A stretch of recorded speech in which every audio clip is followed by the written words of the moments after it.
If Mike Flanagan keeps this up, he's going to be really big for horror.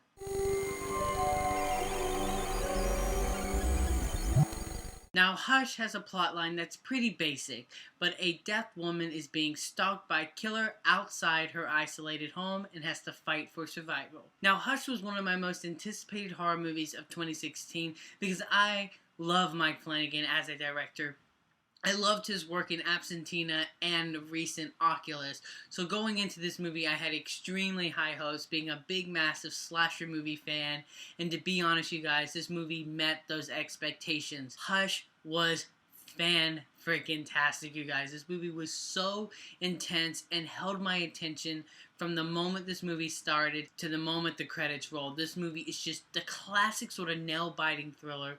Don't expect Hush to break any new ground. You know, this movie absolutely doesn't do anything fresh or new for the home invasion subgenre, but it's just a well-oiled movie that just, you know, when you're in the moment, it's just so intense. I mean, there's some sequences in this movie that just had me gasping, had my mouth drop, just some absolute great surprises, some really intense moments that I didn't know quite how they were going to resolve that scene. I would honestly say the strongest aspect about this movie is the fact that our main character is deaf. It really does add a new element to this film, and he does some really cool things with sound. I mean, literally, the dialogue in this movie is about 3 to 5 pages long, in my opinion. It's just so short.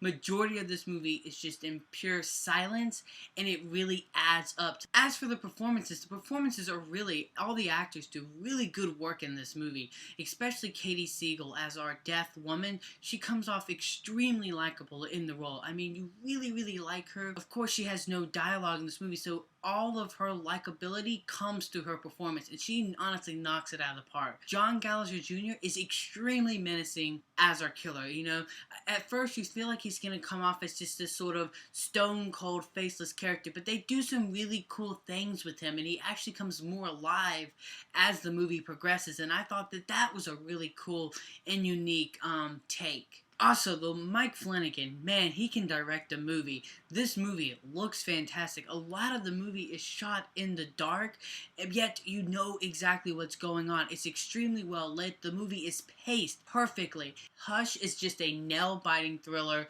that had me on the edge of my seat. The killer is absolutely menacing, and our protagonist is extremely likable, and you truly root for her. It does some really cool techniques with silence and uses that silence to its benefit in the best way possible. You know, it doesn't break anything new for the horror genre or for the home invasion subgenre, but it's just a well-oiled machine that offers some really terrifying sequences. As the score goes, I'm going to give Hush a 4 out of 5. So you guys, were you looking forward to Hush? Are you a big Mike Flanagan fanboy? Let me know in the comment section below if you saw this movie, what'd you think, and until next time, I'm the Slash Movie Reviewer, and you guys have just been Slash.